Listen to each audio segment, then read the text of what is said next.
Hi students, now I am going to teach Gauss law.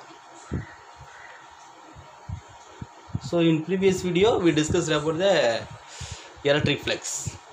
Okay, so now I am going to explain Gauss law. So state Gauss law, the total electric flux through any closed surface area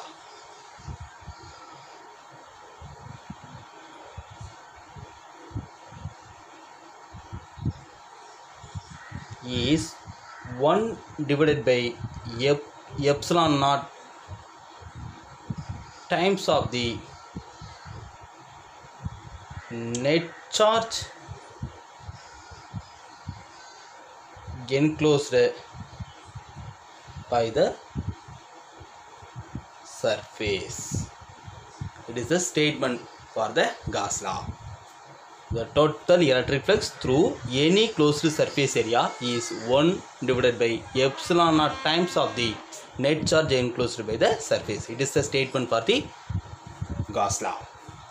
To understand this, we consider one of the point charge, that is plus Q.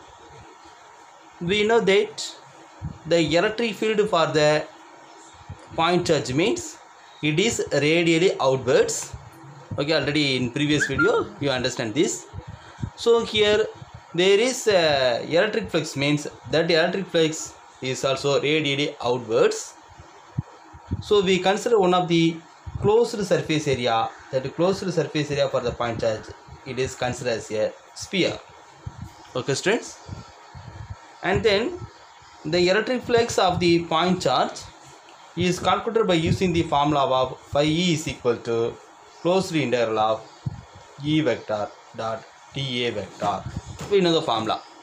Okay, so the pi E is equal to closed integral of E dot dA vector. It can be written as a pi E is equal to closed integral of E into dA vector means that is dA cos theta. Okay, to calculate this electric flux due to the point charge, here we consider the small surface area. This surface area is one of the surface of the sphere. It has a area is dA.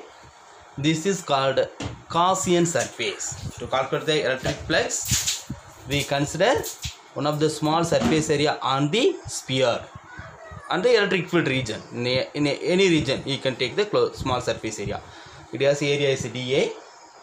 Okay, so here this dA, it has a direction, that dA vector is along the direction of the electric field, along the direction of the electric field. Here the electric field is also acting like this. Okay students, so here you can calculate the theta between the electric field and the area, that is 0 degree. So it is substituted in this equation means the electric flux pi is equal to closed integral of E into dA cos 0 degree.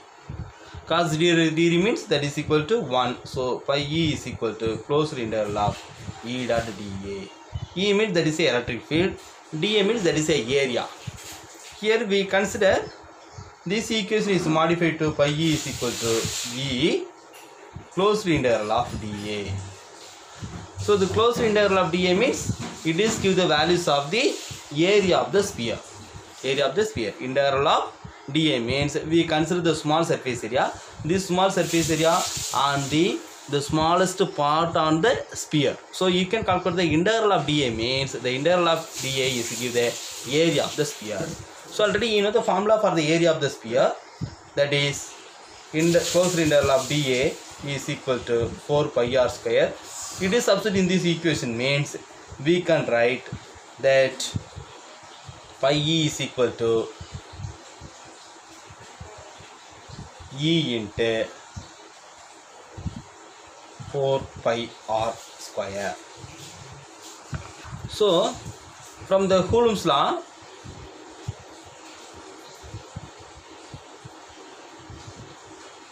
we know that the electric field for the point charge, that is E vector, is equal to 1 divided by 4 by epsilon naught Q divided by R square R cap.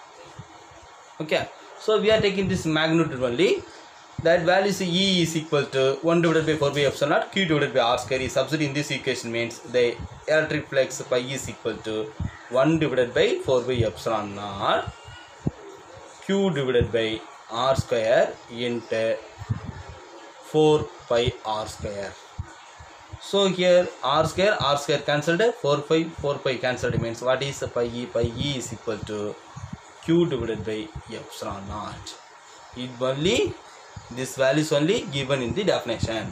So the Gauss law is give the statement of the total electric flux through any closed surface area is 1 divided by epsilon naught times of the net charge enclosed by the surface. Okay, so here the total electric flux is equal to 1 divided by epsilon times of the net charge enclosed by the surface.